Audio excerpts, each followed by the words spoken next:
Okay, well, we got 3:30 on the clock, so we'll go ahead and get started and take a look around the room. If you've labored all week long, went to a number of classes, and you have withheld and withstood and made it to the last session and, braved an impending hurricane, give yourself a round of applause. So we had a bet going earlier, Laura Cole and I, one of my co-presenters here, about how many were going to be in the class. So Laura, would you estimate? How many do you think? Laura said 5. Wow, right? So I guessed 20, so I won the bet. So what do I get? A churro at Disney World. How about anybody that's here, we buy them a drink at the bar tonight? And So if you- Mark will be buying. So if you see us down at the bar, please come and say hi to us, and we'll buy you a drink. So thank each and every one of you that are in attendance today. We truly appreciate being able to present before you. And those that will be watching the recorded session, on behalf of IACP, thank you for tuning in. It is an honor to be able to present on the topic of homelessness to you. And our goal today is that we hope that you have some takeaways that you can bring back to your agencies, and we hope that it creates a dialogue between all of us and opens up some conversations that even and we may be able to have some takeaways to bring back to implement in our organizations to bring about some lasting change on this very important topic. So hopefully none of you read our very long and boring bios. But just to give you a brief overview of us and where we come from, I am Lieutenant Mark Donaldson. Seated to my left, Lieutenant John Carley, my boss, and Laura Colt, Chief John Carley. I just my got apologies. I'll pay for that, I swear I will.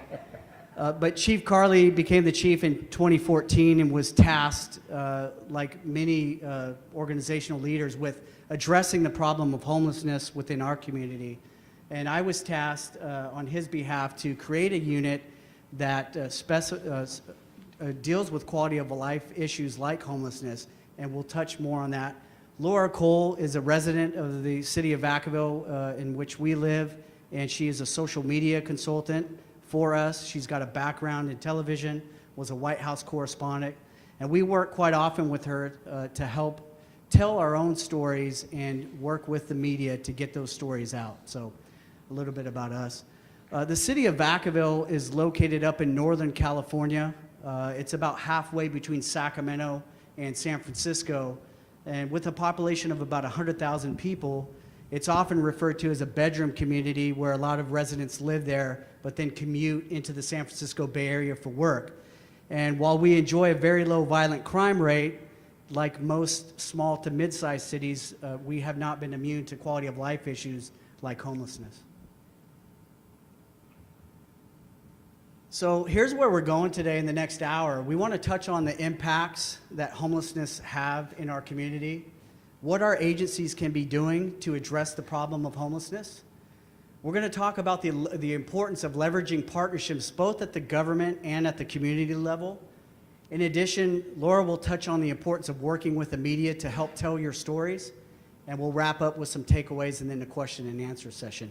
And I've been asked by our audio-visual guy who's helping out today that if you do have questions at the end of the session, if you could use the mic because the session is being recorded, they'd like to pick up your audio. So why are we here? Well, for us in California, like many states, homelessness is quite a crisis. 1 in every 4 homeless within our nation actually live in California, estimated at about 134,000 people. And while 30 states in the U.S. saw decreases in their homeless populations this past year, California saw the largest increase at about 16,000. Now, you compound that issue with things like drug and alcohol abuse, mental illness. Many of the homeless that we deal with are program resistant.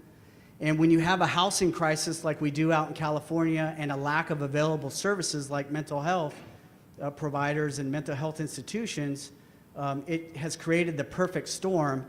And when you have societal norms like in our state where many of our criminal offenses have been either decriminalized altogether or many offenses have been reduced in their consequences.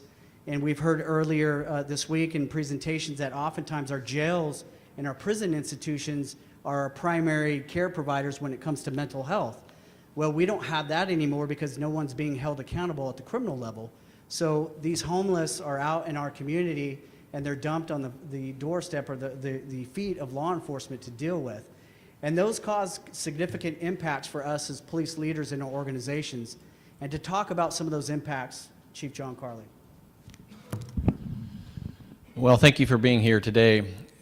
Some of you in the room might have experienced this, and that is simply, hey, congratulations, you are taking over your organization as a chief or an executive in your community, and I need you to solve the homeless problem.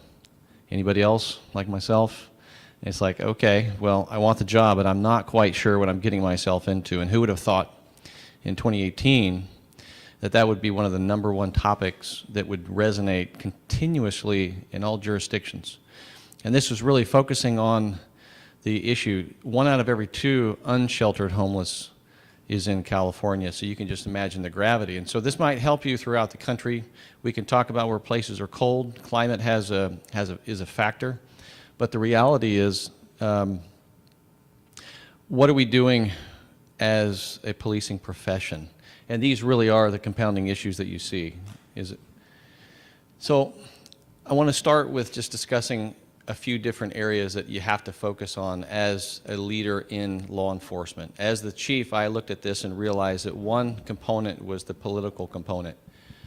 What am I going to do with this? I'm not an elected official. I would say none of us in the room are. This isn't the sheriff's conference. But what are you going to do about it? And how do you coalesce and keep people together? Because what we do know is that if you're in a strong mayor community, or you're simply in a community where the council says we need to do something, whether it's an election year or not, which I'm in an election year, there's fear. They don't know what the solution is, and they rely on you to solve it. So here's the nugget. You don't necessarily solve the problem, but what you do have to do is you have to know what the problem is.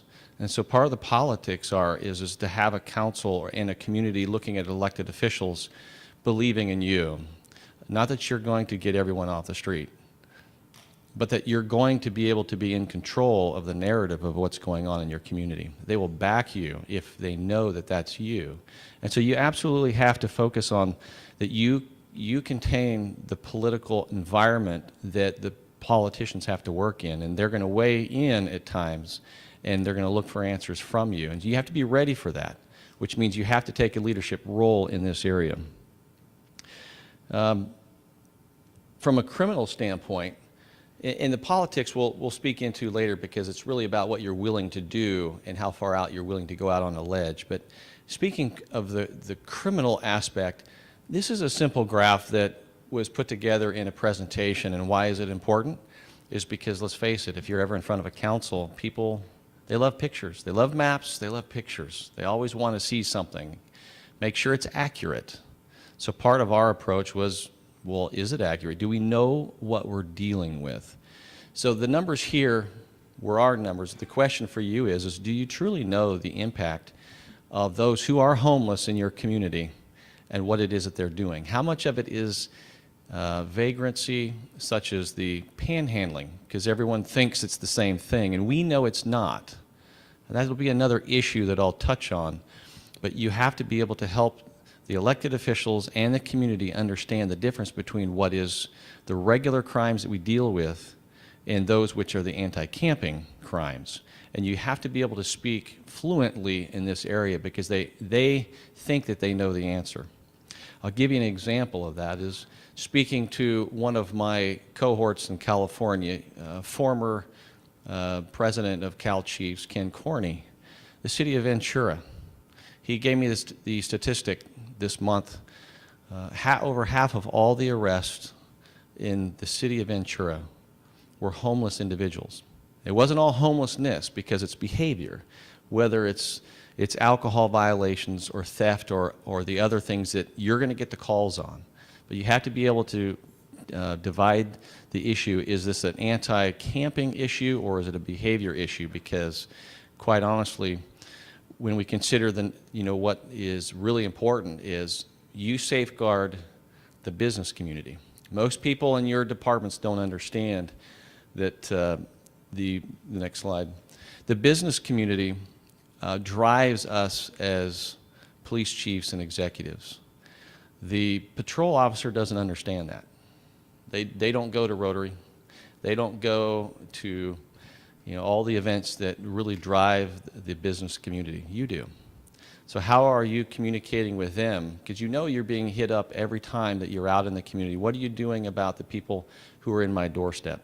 The answer isn't just kick them along. It's how are you going to solve it? And so you feel that pressure.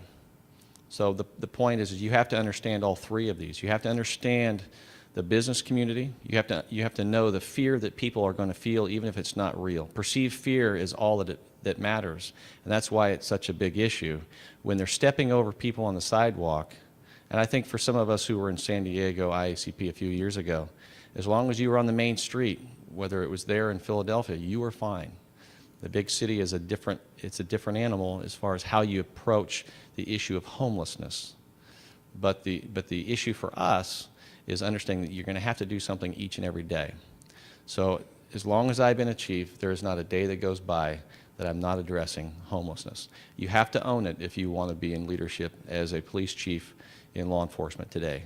Hands down, it's not whether you want to do it or not, you're going to do it or you're not going to be effective. So finally, the issue is do you know how much it costs? If you can't quantify how much that you're actually spending in the area of staffing, whether it's just the department, we know that we have public works, there's code enforcement. Is that in your shop? Is it in the fire department? You need to be able to create the argument that there's a dollar figure behind this. And you may actually include the cost of the officers that are full-time or the other resources that are directly related to your staff.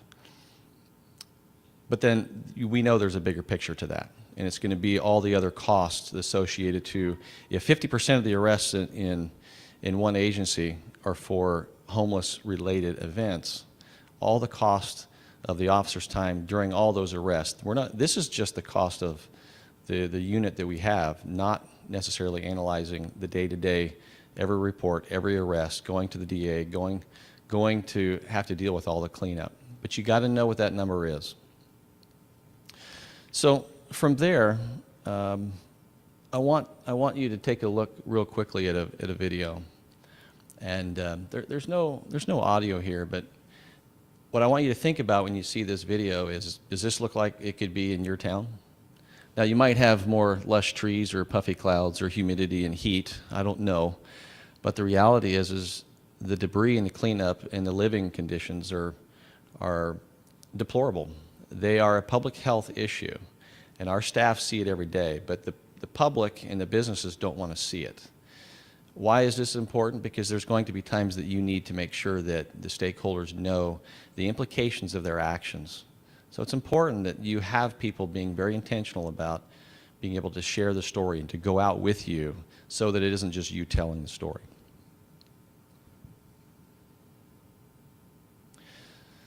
So when I was asked to take over as chief several years ago and solve the problem of homelessness, you go home and you scratch your head and you think, how are you going to do it?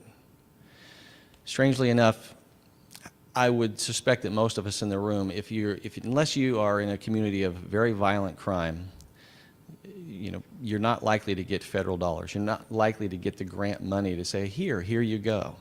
How many of you can think about a time when you apply for a grant and they say thank you, but you don't really qualify because you just don't meet the metrics to say that you got violent crime or gang violence that rises to the level of federal money.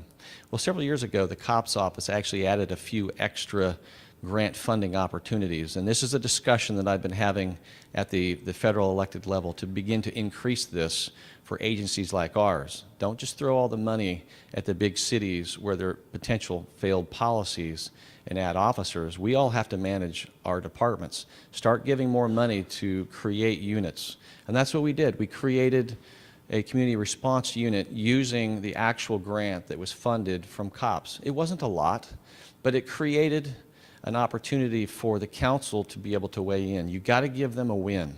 If they're at the table believing that they're contributing even partial general fund money to make a difference, it starts something and it creates the positive momentum that you get to drive.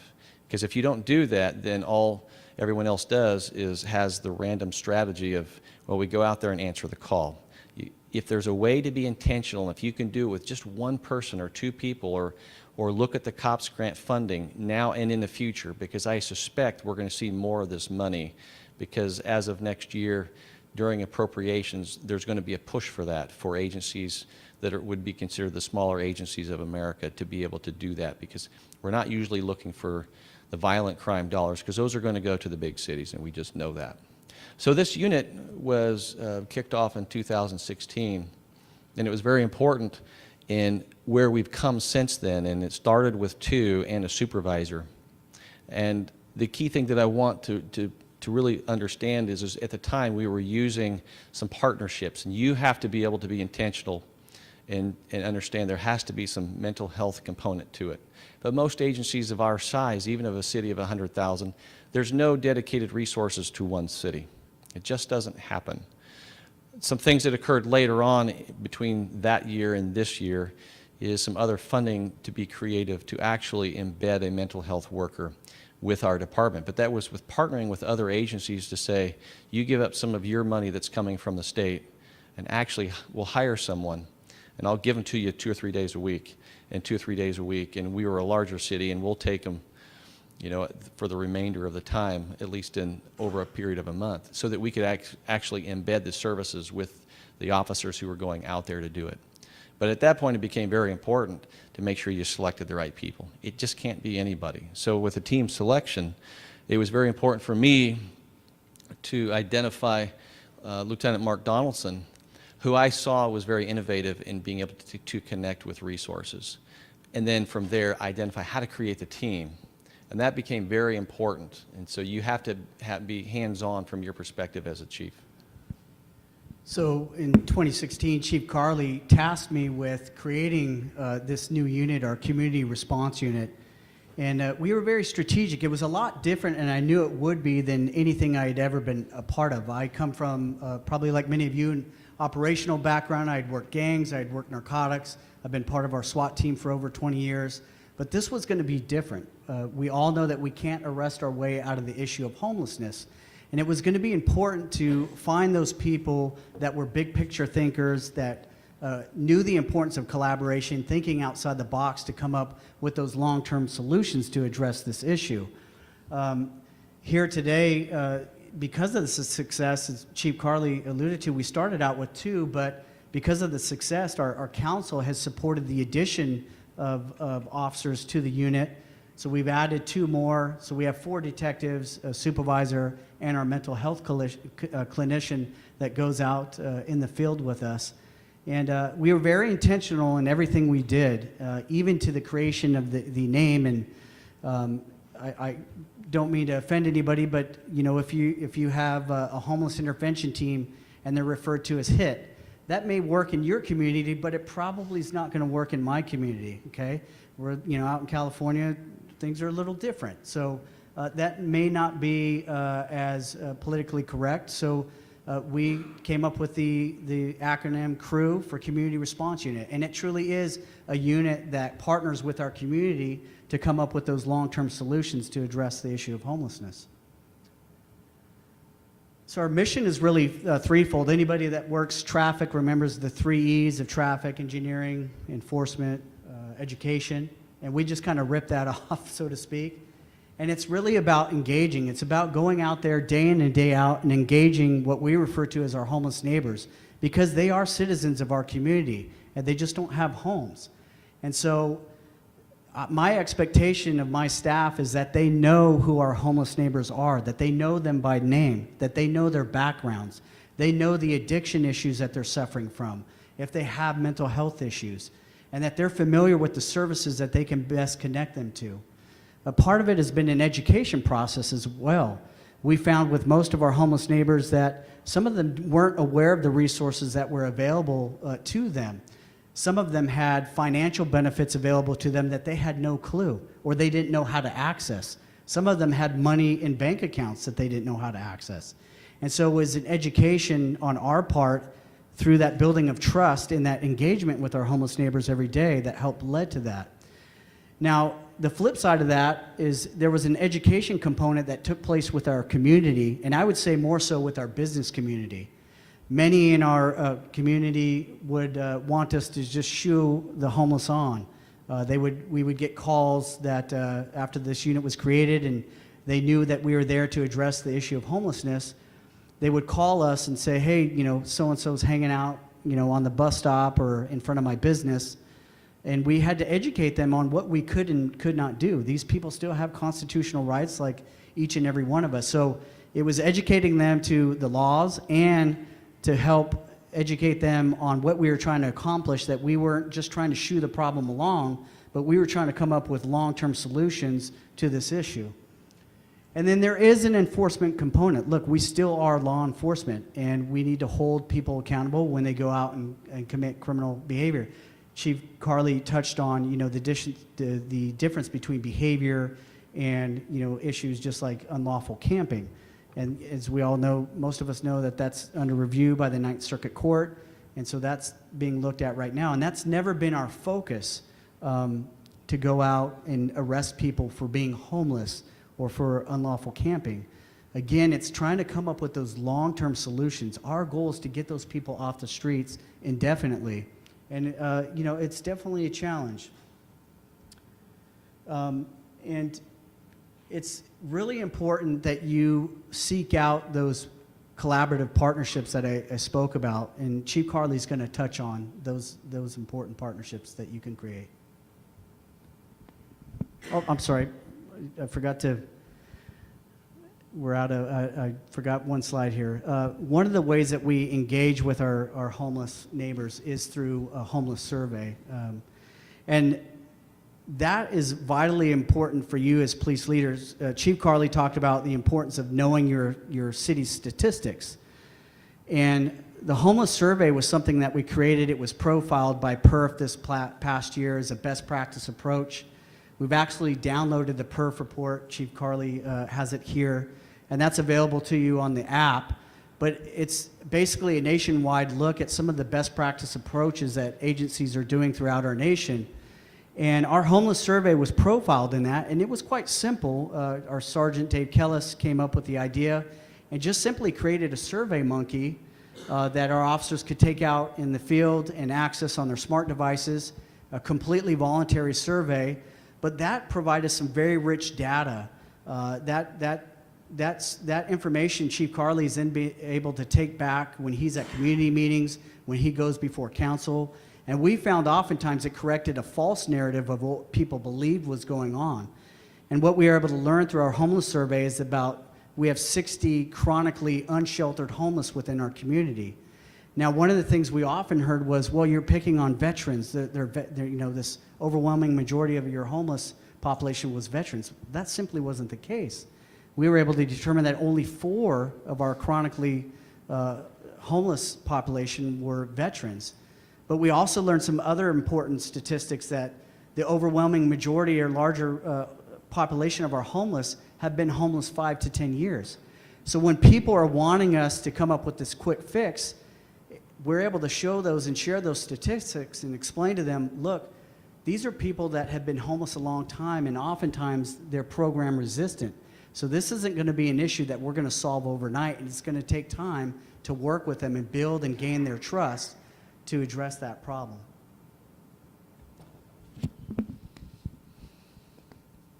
You know, the important part of this is how do you become the expert, and it's likely not something you think you have time to do. You say, I don't have time to do this. The argument I would say is make time. Something else has to give. Delegate something. That sounds like a nice rainstorm. So what I did back in 2014, there had been an issue in the past of, hey, we need to just get together and talk about the homeless. But I took an intentional step of creating a roundtable. Why is this important for you? I can tell you, if you're looking for something that is successful, This is what I tell people if I'm in the elevator for, just a few seconds. What are you doing? Are you driving the conversation, and are you the expert? You've got people doing the work, but the community and the stakeholders, including whether it's the faith-based, it's the hospitals, it's those who are involved in health and social services, they're actually engaged as a stakeholder in a very small part of the big piece. The public and the community is looking to you to put it all together. So at that point, I realized if no one else is really doing it, and there may be a consortium that's coming together, but how vocal are you as part of that roundtable? So I had the opportunity to kick it off, made a big deal about it, said you need to be here. This is an important issue, and it is an important issue. So we do it monthly. It's open to the public, and from citizens that will show up, but very intentional of driving who's going to come, the schools, the hospitals, the library, the people who are feeling the issue. I need you to be there, everyone. And the key is to become a strategic stakeholder and always attend. Part of the meeting starts going around the room for introductions. People are coming and going at different times. They're not going to be there every month. And over a period of years, more people come and go. And so it's very important. And the key is don't come to a meeting without introducing yourself to someone you didn't know and creating an opportunity to learn something along the way. We can argue that a lot of our faith-based organizations and people who want to feed the hungry out of compassion. I said, look, I grew up in the church. So if we need to feed 50 people in the park, what's your goal next year, 100? If your goal isn't 25, then you're missing the point. The goal has to be the other direction. So everything that the expectation is in the education, it's also to the stakeholders. If you drive the conversation to the stakeholders and begin to really press at a very high level, what are you doing? And you build a relationship of trust to where they respect your role as a leader in the community, you have a lot more say than you think you do. And it begins to take effect, and you find yourself in a position to actually make a difference in the conversation.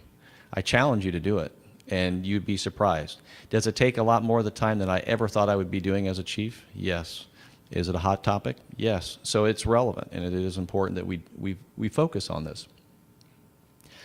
The collaborations over time are really important, but here's also a takeaway that I think is very important, and that is who is at the table that is making a difference. Because we're government, we can't solve the problems, we can't arrest our way out of it, but that's what you need to tell them. So you have to start putting it back on them. What are you doing? What are you doing? And what's missing out of this is the mental health component in a smaller community environment. And we're a city of 100,000, so some agencies are going to have more homeless, some are going to have less homeless. The thing is it has to be intentional. The problem that we found is that nobody was making the touches. We're making the touch because we get the call. The churches would make the touches because they want to feed them. At times there was the courts, there was everyone else that was involved, and what grew out of this were leaders that were pragmatic, that said, how do we make a difference without making it worse and drawing more people in? Because that's the biggest issue politically. When all of a sudden you start making progress, your neighbor goes, what are you doing? Next thing you know, your council and the neighboring city's council are at odds, and they're trying to pit people apart from each other. And you have to speak up and step up and drive the narrative. Well, what was fortunate for us is really seeing the leadership within those true stakeholders that want to make a difference. Give them the power to make a difference. Your word and your voice actually will do it.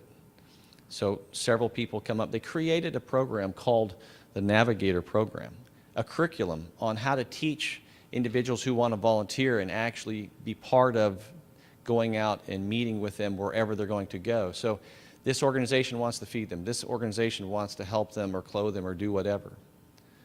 They would be there every step along the way.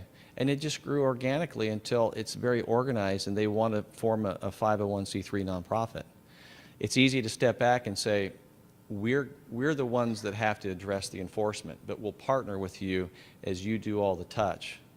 And sometimes there's pushback, and sometimes we have to say, if we're going to say we're not the solution, then we have to see and allow them to work through some of the challenges that they're going to face.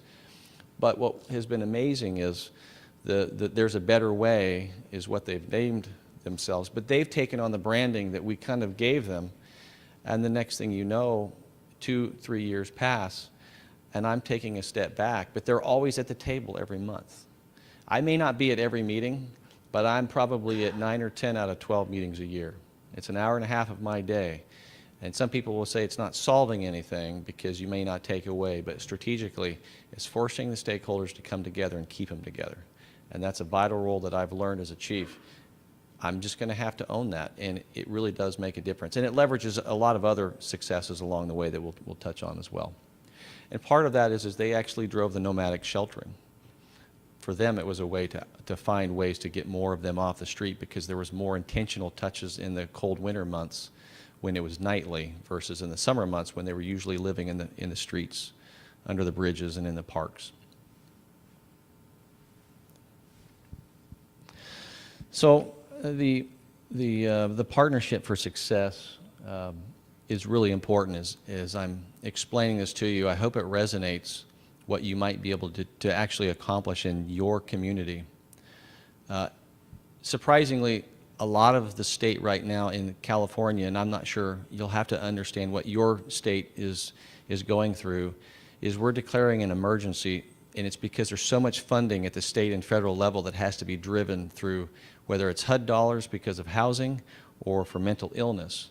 And you need to understand what that is. That's the kind of conversation you can bring in. I got into some hot water when I told HUD, your numbers are wrong on homeless. Have you ever tried to challenge the federal government?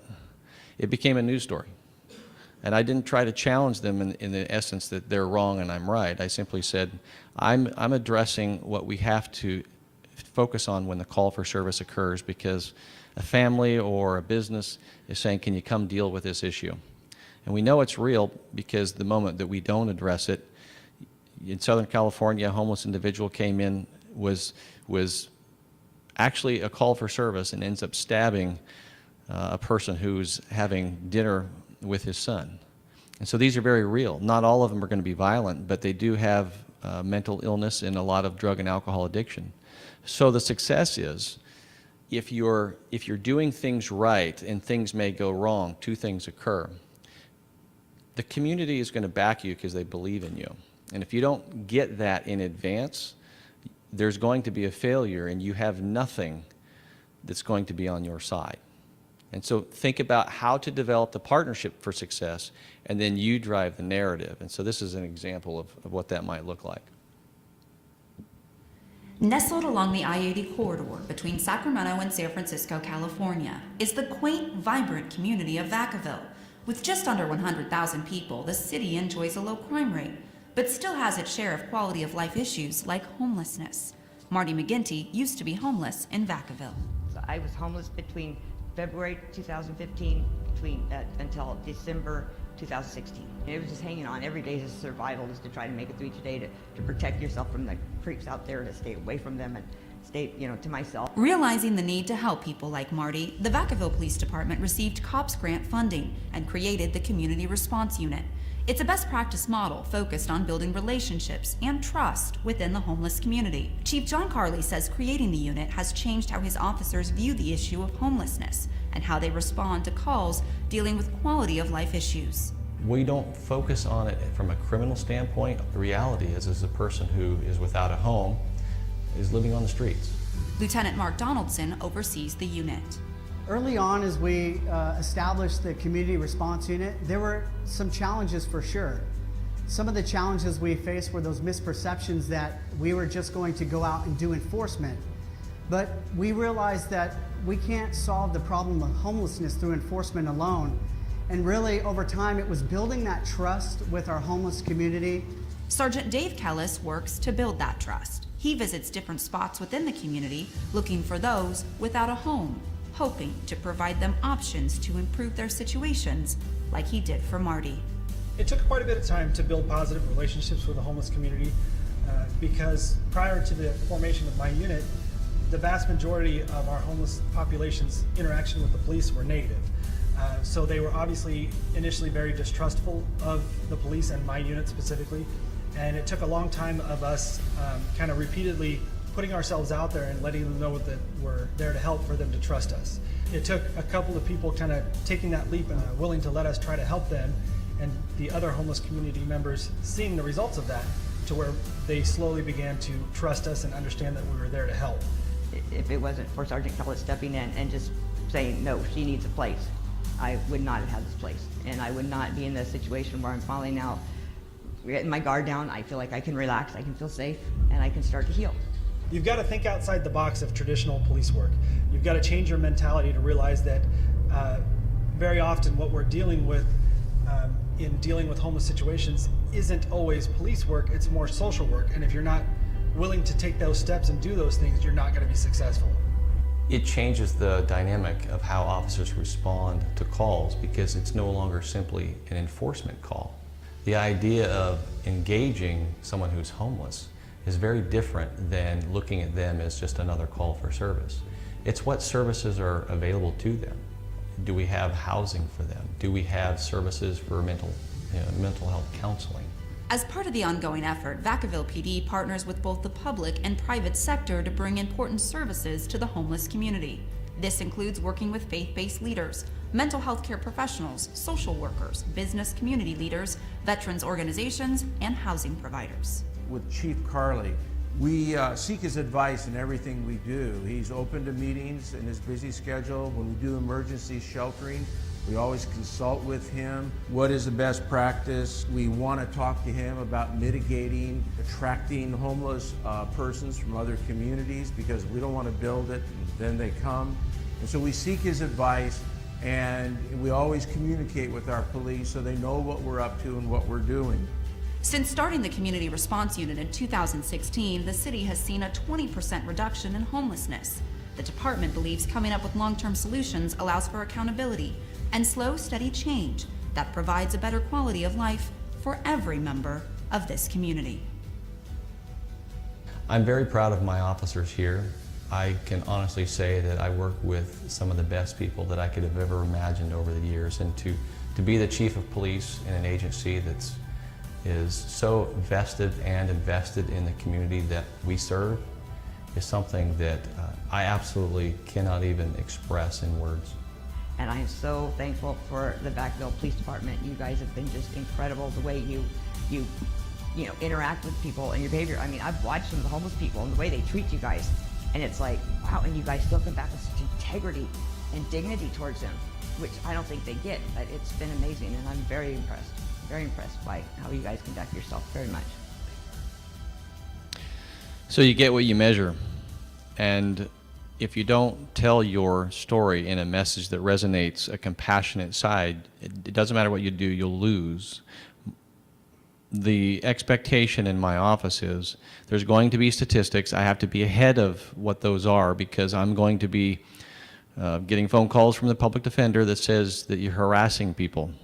And I have to be able to sit down and say, here's the information, here's the number, and oh, by the way, the goal is come into my office any day and you can interrupt me in any meeting if you can tell me you got someone off the street because that you found a solution and not because you took them to jail.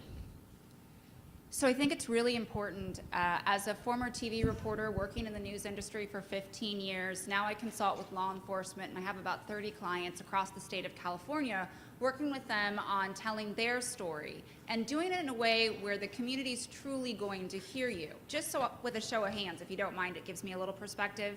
How many of you like the media? How many of you don't like the media? How many of you tolerate them? Okay, I know that usually is where I see a lot of hands go up. And so what I want to get at today is the media should be a partner. I know that's an easy thing to say sometimes, and I get it because they want to come in and they want to do a hit piece on those stories, but it's really important that we work with them in order to get stories about this type of a unit out there to the community. So really we need to think about two things. One, working with the mainstream media, but also how are we building our social media platforms? Because at the end of the day, they may not cover these stories that are important to you, especially on an issue like homelessness. but we still have to educate the public on the work that we're doing. And this is not spin, this is not putting out sensationalism, this is not a PR campaign. This is about putting out facts in a way where the community is going to hear it and understand it. So realize that if you don't share it, nobody may know about it because the mainstream media may not cover it, but at the same time, they may. So I want to give you guys this thought.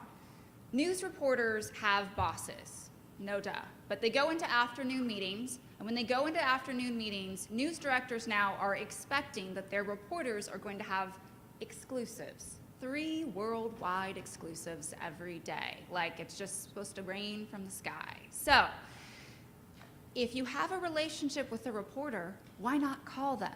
Why not call them? Why not give them the story idea and have them pitch it? It makes them feel valued.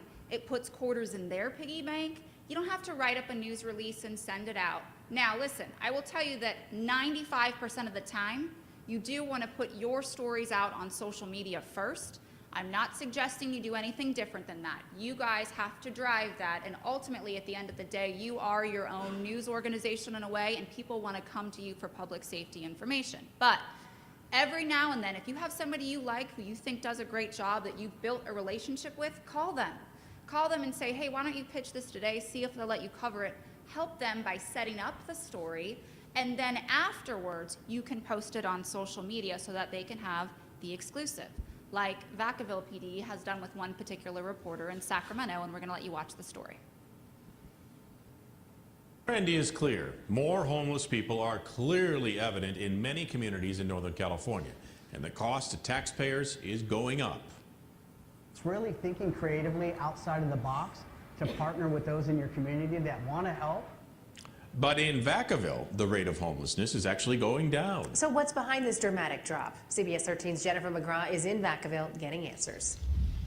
At times, there are up to 200 homeless people here in Vacaville, and it's costing taxpayers $1 million each year, which is why police have teamed up with community leaders, and they're seeing some success. We realize that we can't arrest our way out of the issue of homelessness. No city can. And so Vacaville PD is trying something new, a dedicated team of officers and a social worker trying to help get homeless off the streets. It took us a while to get to them to understand that we're not messing with them, not trying to trick them. We really are trying to help them. Known as the Community Response Unit, they've been on the beat for a little over a year, and their efforts are having an impact. They try their best to get us off the streets. I've never worked an assignment where I felt like I'm making a difference for the community every day I drive down the street. The result, a 20% reduction in the number of homeless. So how do they help? Unlike our patrol officers, they're not tied to the radio. They are proactively going out to engage and communicate with our homeless neighbors. Camille Sanford is one of the chronic homeless they're trying to place in permanent housing. Unit has helped me out with the Ride to Detox. They've helped me out with getting me into Opportunity House. Police department! One success has been this bamboo grove. Last year it was filled with tents and trash, but now it's no longer a neighborhood nuisance. I really feel like we're making a positive change. Even people in this downtown park have noticed the homeless problems are not nearly as bad. They were finding needles and whatnot around, and people laying around sleeping, you know, not family friendly. Many homeless no longer fearing their contact with cops. You behave yourself, all right? Knowing these officers come offering help instead of handcuffs. And for the homeless who are arrested, the city is considering a new neighborhood court to help try and counsel those who are found guilty and keep them out of jail. All right, one way. So keep in mind that the mainstream media needs to be our partner, that we need to find someone we want to work with, and we also have to realize that they want exclusives whether we like it or not, and finding a way to make that happen so that it highlights our success stories in a way that the community is going to hear it, and ultimately at the end of the day will help you down the road when you maybe have a crisis where you have a reporter you can go to. Keep in mind, though, that they may not cover that story. Whether they do or they don't, we still need to highlight that success on our social media platforms. So in the video, you saw Camille. That's someone that the department's been working with now for about 2 years, helping her, getting her ready. And so ultimately, we wanted the community to know about that, to know how crew, how this unit, how all of the efforts going into it is really making a difference and an impact day to day. And so what we did was decide to put a story together to highlight the success that Camille's had. And ultimately, when you read the comments, you had 200 plus comments from people in the community that were like, this is an amazing program. We love seeing this. That really felt impacted by her, where she went back. This person in the community went back, read the comments, and had good feelings about it. That's making change in your community. But the mainstream media may not necessarily cover it, and you saw how they did the story, and we were very happy with how it came out. But we want Camille and people who live around Camille to feel the change, to feel the efforts of what's happening so that it makes a positive impact in the community. Ultimately, though, at the end of the day, we have to cover this story because if we don't, while somebody may not cover it, others may. You're going to watch a video now that was circulating around local blogs in the community that came out, and then ultimately a news organization decided to take it and cover it as well.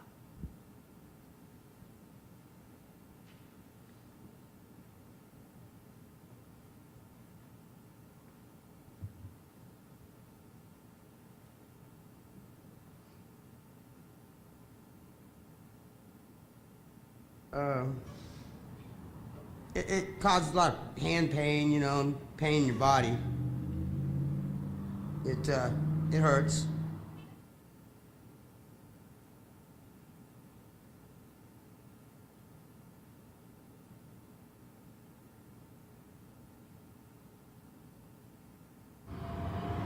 They brought me some hot food and some drinks, orange juice, stuff to eat in the morning, and blankets, and something to carry my stuff in. Well, I'd say thank you very much. I really appreciate it. May God bless them.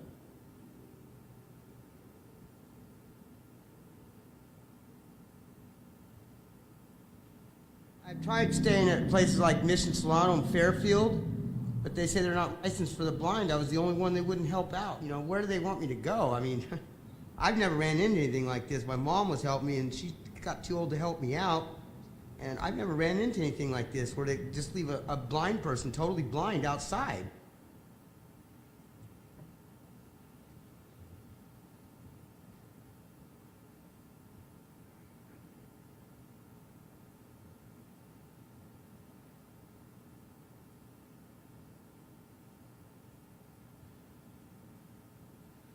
I get robbed almost every week.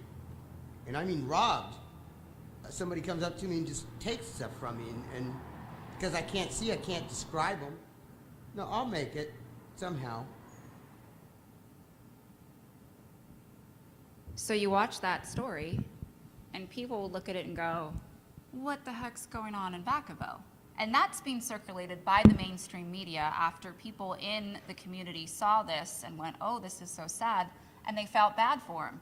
Well, the moral of this story is, as it made the local blogs, because Vacaville PD did such a great job at educating the public through the mainstream media, through their own social media channels, talking about the programs and how they're trying to reach everyone, the comments were overwhelming from the community to say, that's not what they do. This isn't how they operate. We've seen Mr. Rippey. We know who he is. We know how he is. We know Vacaville's tried to help them. They didn't have to do anything because the community said it for them. And that's the message, and that's the takeaway, is that we have to tell our stories. And you might think, yeah, we're doing it. Are you really, though? I challenge you, are you really telling your story in a way where the community is going to hear it and understand it so that when this kind of things happens, you don't have to sit here and defend yourself again. You actually have the backing of the community that you're supporting. So you can imagine, as the chief, this was circulated, and while it doesn't appear to be something extremely serious because he's lived on the street. Think about your community. I knew that when I went to work on Monday, going to a department head meeting, I'm likely going to be talking about this. The city manager's likely going to say, what's going on with this? And I'm also knowing that I feel really good, knowing that we've done everything we possibly can. We know that there are program resistant individuals out on the street. We know the whole story on this. We know this man by name. And that was the issue that I really wanted to address is Kevin Morrison was just in here. He couldn't make it, but he reached out to a lot of agencies around the nation, and this was the PERF research trying to update the report on homelessness in America that was 25 years old. And this occurred in Long Beach earlier this year, and the town hall meeting really focused on, around the country, best practices and how we can actually share best practices with each other. One little nugget here, one little nugget there. I tried this, you tried that, and come together and put this together. And it's full of research, and if any of you have ever looked through some of these kinds of publications, I was impressed, and I wrote notes and notes of all the things that possibly could be done. And what I found is, okay, people expect you to lead, and we're attending this just sharing our piece of the story. Well, it highlighted the issue. Go ahead. It highlighted the issue, and as far as how we were engaging our homeless neighbors, but how we were seeing them and we knew them by name, and we could actually do statistics. Well, that spread like wildfire, and we've reached out to agencies around the country. So I highly recommend that you at least download this. It's online as a PDF publication. It is on the presentation here today as a downloadable document. And all the things that we've talked about today, it's really important. But something that I want you to consider is the more you get involved, the more you're going to apply pressure that's political. We can think of stories all over the country. In the Bay Area, we had recent attacks with BART. And when you have people who are being murdered, and either the attack on the homeless or homelessness, those who are experiencing homelessness are attacking people, that creates fear. And what are you going to do about it? So you have to separate what is really the reality and what is the truth. Is there criminal behavior that you're going to have to address and make sure that you have the partners on board? Because I often will be confronted by the public defender saying you're being inhumane, especially when you saw that last video. But the reality is 2 days later, when just so happens to be we had a homeless roundtable meeting, the conversation at the table was everyone at the table knew everything that had already been done. I had nothing to say other than we all knew what was going on, and this became a non-issue, except for people who would then call, and the response is if you want to get involved, don't give your money out on the street. Show up at a round table and figure out how you can get involved. So that causes us to continue to then be able to press into the issue. And that's my encouragement to you is you have to be able to have traction and press in. And you need those stakeholders that are going to be by your side and are going to protect you and what we're trying to do in law enforcement when it gets a little ugly. So make sure you tell your stories and make sure you know the resources that are there. And so when I came back after this got published, it gets discussed, and then the politics kick in. Nothing like politics. Because there's a whole bunch of ideas that get discussed in these meetings, and sometimes the creativity causes people to say, well, why don't we try this, or why don't we try that? So what is your role if all of a sudden you're trying to drive the momentum? Do you simply shut down ideas because you know they're going to be a bad idea? I would tell you and caution you not to. In as much as we may know something might work, something might fail, if you're trying to create a collaborative team, you have to allow the team to come up with the solutions. You may be the driver, but just like what we do in our organizations, you want people to have buy-in.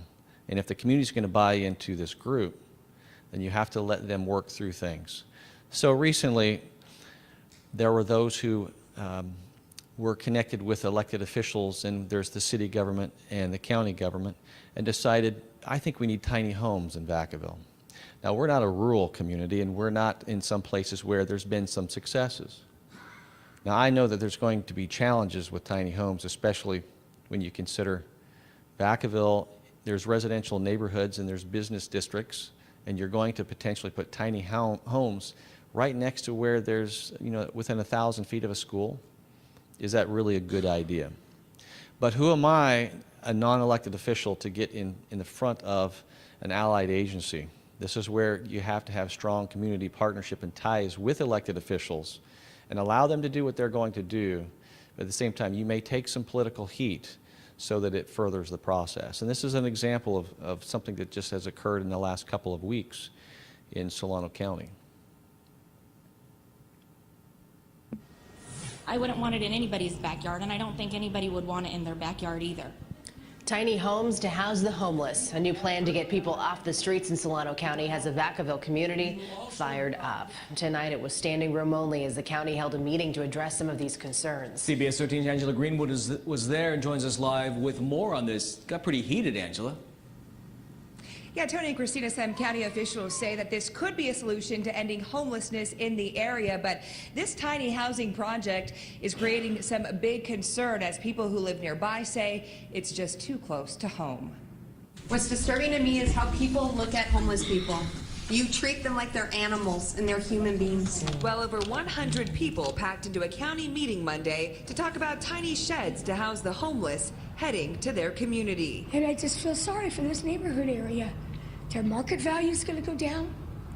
They're not going to feel safe to be here. Solano County supervisors greenlighted the 5-year pilot project in August. 5 tiny home shelters to house 10 people, now slated to fill this empty field on county property, right next to the county's social services building on the corner of Brown and East Monte Vista Street. I got my grandsons that they come. But those who live in the neighborhood say it's not the right place, especially just blocks away from Markham Elementary. And homeless people do need to get help, I get that, but y'all need to reconsider location. Yes. A mile from the elementary school is not okay. The community also worried about crime and trash. With the porta potties, definitely it becomes a smell. And many say they're upset that the county voted on the project without seeking input first. It's my fault that the community, the wider community, didn't know about it. Solano County Supervisor Skip Thompson is spearheading the effort, which he says will be fully funded by donations for the first year. I understand the neighbors, but I think to simply ignore that the homeless are already here, I think you're doing yourself injustice. The tiny shelter development would offer critical resources and counseling services in hopes of finding homeless permanent housing and employment. Thompson says residents would be structured and supervised, and he says the not in my backyard attitude won't work here. But I wouldn't want this in any residential area. And because tonight's meeting was so packed, so many people had to actually stand outside of the room and couldn't really hear what was being said. So the county is going to hold another meeting now, a second meeting. The date for that has not yet been set, but as soon as we find out, we will let you know. We'll follow up, see how it all plays out, Angela. Thanks for that live update from Vacaville. So the takeaway is sometimes you have to give a little bit of a lead to allow people to try things. But privately, I would say use your influence to guide what the long-term strategy should be. It's okay if you truly are an expert in the field because you're involved, you're going to be able to have the private conversations between housing and development and city managers and elected officials for a strategic plan and strategic thinking, and they will listen to you. But there are times when the emotion gets ahead of everyone, and if you shut it down, then it's just going to be appearing that all you're doing is trying to drive it your way. You need it to succeed with everyone's input, and if there's a failure, always look for an opportunity to redirect it and to say, maybe not a bad idea, just a bad location, and look for the positives and help people and guide them along. People look to us as leaders and for leadership, and so I challenge you to be the leader in this area and take charge in this area. And sometimes you have to take a few hits. This was a county issue, but I'm sitting at the table with them because they're looking for solutions and they're trying to put money forward, and so you have to be careful about who you're going to shut down. So as we wrap here today, we just wanted to make you aware of some handouts that we've made available electronically on the IACP app. As Chief Carley spoke to, we have the PERF report, and that's an excellent resource. Again, that came out of that town hall meeting this past year, and it's a best practice approach with a number of organizations throughout our nation that reported what they're doing to address homelessness. And so that's a great read and available to you on the app. Also, our 2016 homeless report. You know, maybe you're a leader that's going to be tasked with presenting to your council or your city manager a report on homelessness in your organization. We've made our 2016 report available to you. Please feel free to use it as a guide and reach out to us if you need any assistance. Also, our homeless survey that we touched on, just an incredible tool that we use to get that valuable data so that we can speak truths when we're addressing the issue of homelessness. And then finally, and just an example of a homeless resource card that we've created that we pass out to our homeless neighbors that has a list of resources available in our community, numbers that they can call, and we give those during each interaction. And with that, we will wrap our presentation and open it up to any questions that there might be. Sir, and if you'd use a mic, please, just so they can pick up your audio. Thank you. How you doing, Chief? One of the questions I have is for you is at my agency in the city I'm living in right now, I started a CSO, it's a community services officer, because we're only a 42-man commissioned law enforcement agency. And one thing that they're doing now is they're starting to start up a tiny homes, and they're building 12 of them. And one of the questions and feedback and pushback that we're getting is that the community is saying, when is enough enough? And if they're going to build 12, are they going to continue to keep on building? And I know you had mentioned the long-term plan, but ideally, one of the questions is the location, because they've changed the location 5 times now, and that was things that we're battling. But at the same time, now that they found a location, they're saying, are they going to continue to grow? And also the question also came up with, that's going to bring more homeless people to our location because they know those are the services they're providing. So the important thing to know is I would hope that the program doesn't grow. And you have to be able to speak into how to get the community to understand why. Because there's a sense that if 10 or 12 or 5 or 6, whatever the number is, the thought is if you double it, all you're doing is drawing more people. The reality is we know that people who are not ready to come into a transitional housing, and we have to be careful because federal words mean something when it comes to grants. We know that there's usually less than 10% of individuals who are experiencing homelessness want to come off the street. Even if you're out there and you're expecting them to do that, you simply give them an opportunity if it's an anti-camping issue. And we know that we have shelters. That's the immediate overnight, but this is more in the transitional stage. So I don't believe personally that it's the end-all solution, but it could be a stopgap if there's nowhere else to put anybody. So the takeaway for me would be, if there's only 10% at any given time that might want to take advantage, how many do you actually need? The goal in most of these tiny homes program is they're in and out in less than 3 months. In some of the projects we've seen, the longest may be 8 months. So if the turnover is there, it's really only for those who are in transition. So trying to understand, don't keep building it as if it's a permanent solution. What you really want people is to get off this dependency that they're on, get the help that they need, the training and the instruction, and their feet underneath them and guide them so that they can be successful. So it really should be, know what your number is, and I've been focusing on, if let's say we say that there's 60 unsheltered in a city of 100,000, well, 10% is 6. If I know that at any given time that we could work with people that are going through the process, and here's an opportunity, there may not be a bed available, but there may be other resources to reunite people with their families. But what it is it is a solution which is better than no solution. So I don't think you have to grow it by doubling it, because what if the goal shouldn't be, we'll fill them and then it's a success. What the goal should be is if we have them there and nobody's there to use them, well, that's a success as well, because it's the opportunity to get up, get up and out of homelessness. But if they're program resistant, that's where we still have to enforce. And that's the balance that people need to know as a chief, is we're still going to enforce if you're not willing to take the help, but we really do want to help you. So I wouldn't allow it, for me, I wouldn't want it to grow, any more than what you can handle just because somebody thinks a bigger number is better. That's the problem with those who are trying to help. Bigger is not always better, more is not always better. The number should be, what is your strategy so that next year you need less? Thank you, sir. Okay.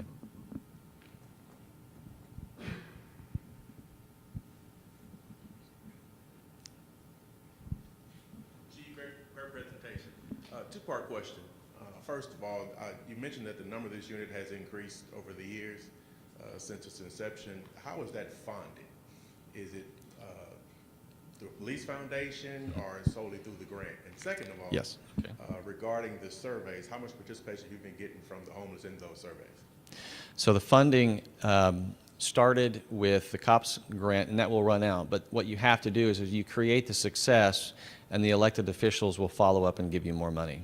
And that's your role as a leader in law enforcement, is get enough that creates the momentum. Give them the success. They will then fund what you need because it's too political not to. And so an example is there was a woman that was also depicted in the video in uniform, and she was a family support worker. She's a clinician, paid for through a grant one time that was going to run out in 1 year. Well, we took the risk, knew that if we funded it and we were successful, then I would go back to council and say, this is too valuable, even for a city of our size. Well, last month they funded it, so now it's permanently in the general fund.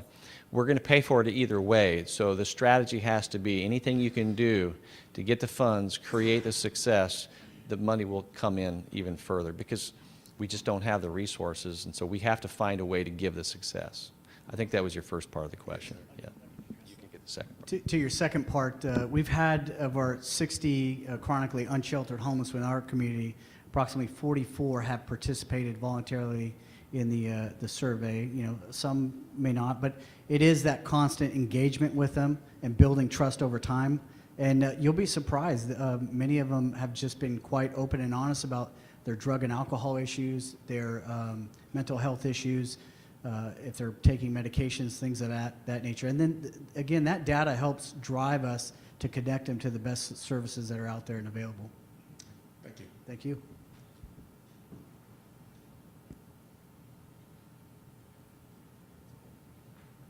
Have you had any challenges to the camping arrest, and has there been any pushback in that? Yes. That's the short answer. Between the Ninth Circuit Court that's based out of Boise, Idaho, there's no question that we're all following that. Part of the problem is if you don't have a realistic immediate alternative, then it potentially is it's going to be ruled unconstitutional. So while that's being reviewed, through the Ninth Circuit, everyone's watching that. But you can do it as long as you do what we have focused on, is just the clinician that is with us, that is now part of our staff. For every time there's an anti-camping ordinance violation citation, there is a documentation, and we wear body-worn cameras, but if you don't, either way, there has to be the documentation of the services offered. So make sure that your staff can clearly say, here's the services, and we went over them. And if it's a form, it's a sheet of information, put that as an attachment to the report, because then you will get the phone call from the public defender's office suggesting that you are just harassing them. What we try to do is suggest that, no, we're actually trying to be compassionate. We just can't help that they're program resistant. So it's not a crime to be homeless, but we will continue to provide the opportunity for them to get out of homelessness. And that's our angle, and we stick to it. And they will back down as long as they see you as compassionate, and that's why your story is important. Well, I want to thank you all for being here today. This has been late in the day, but very informative, and I'm thankful that we could present here at IACP, and hopefully that you were able to take something away, and we'll stick around for a few questions. Thank you.